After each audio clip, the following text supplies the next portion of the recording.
সত্যিকারের শিক্ষা দেশে ফিরিয়ে আনতে হবে। 2 নম্বর হচ্ছে সোশ্যাল জাস্টিস। সব ক্ষেত্রে যদি ন্যায় বিচারটা প্রতিষ্ঠিত করা যায়, দুর্নীতি, লুটপাট, চাঁদাবাজি, খুন, রাহাজানি, হত্যা, ধর্ষণ, লুণ্ঠন, গুম সব কিছু নির্মূল হবে। কিন্তু বিচার যদি বিচারের জায়গায় না থাকে, তাহলে কোনো কিছুরই কোনো সমাধান করা সম্ভব নয়। এই দুইটা জায়গাটাকে নিতে হবে তো শক্ত হাত, এইখানে কোনো ছাড় নাই। সে বিচারের তলোয়ারে যদি আমার পল্লা উড়ে উড়ে যাবে, কোনো অসুবিধা নেই, কিন্তু ন্যায় বিচার কায়েম হবে। ন্যায় বিচার কায়েম হতো।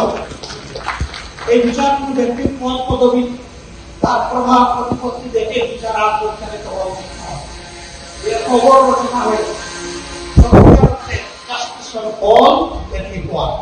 সবার জন্য বিচার, সুবিচার এবং সকলের জন্য সমান বিচার, এটাই নিশ্চিত করতে হবে। এখানে কোন ইম্পিউনিটি বলে কোনো কথা নাই, ইমিউনিটি বলে কোনো কথা নাই।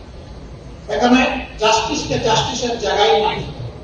আমরা বিশ্বাস করি রাষ্ট্রের এই দুইটা বিষয়ে যদি আমরা গুরুত্ব দিয়ে এখান থেকে শুরু করতে পারি, বাকি সকল বিষয়ে আমাদের অর্জন করা সম্ভব।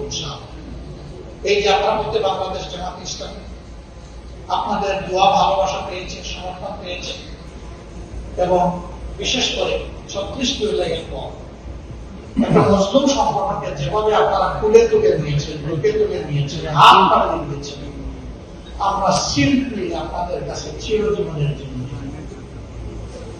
দেশবাসী। আমাদের এমন একটা সময় ছিল আমরা আমাদের কোনো ঠিকানা খুঁজে পেতাম।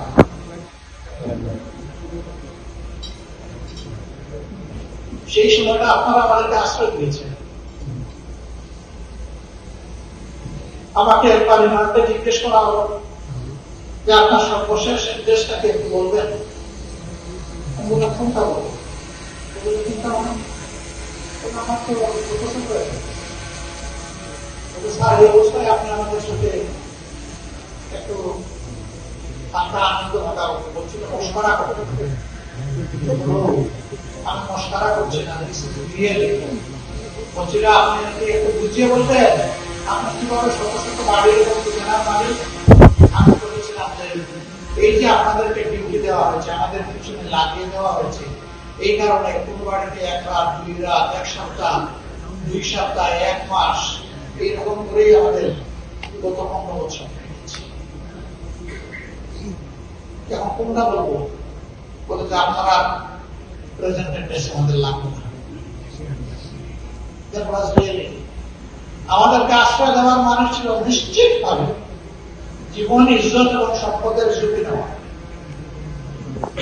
আমাদেরকে ধরতে গিয়ে আশ্রয়দাতা করেছে, আমাদেরকে ছেড়ে দিয়েছে, কিন্তু ঝাল দিয়েছে আশ্রয়দাতা। তুমি কেন এদেরকে আশ্রয়?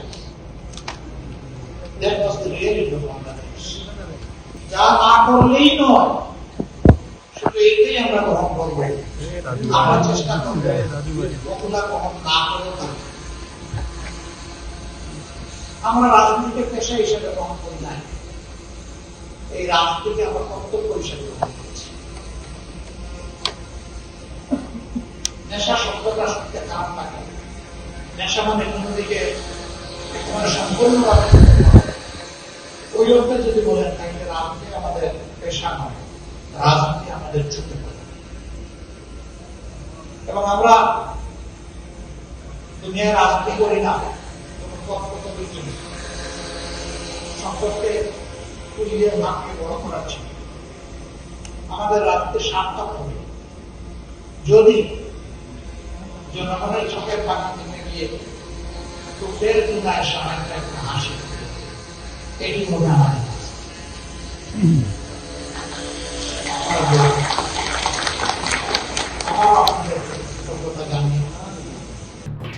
এলো খবরের কাগজ, নিখাত, নির্ভীক, নিরপেক্ষ।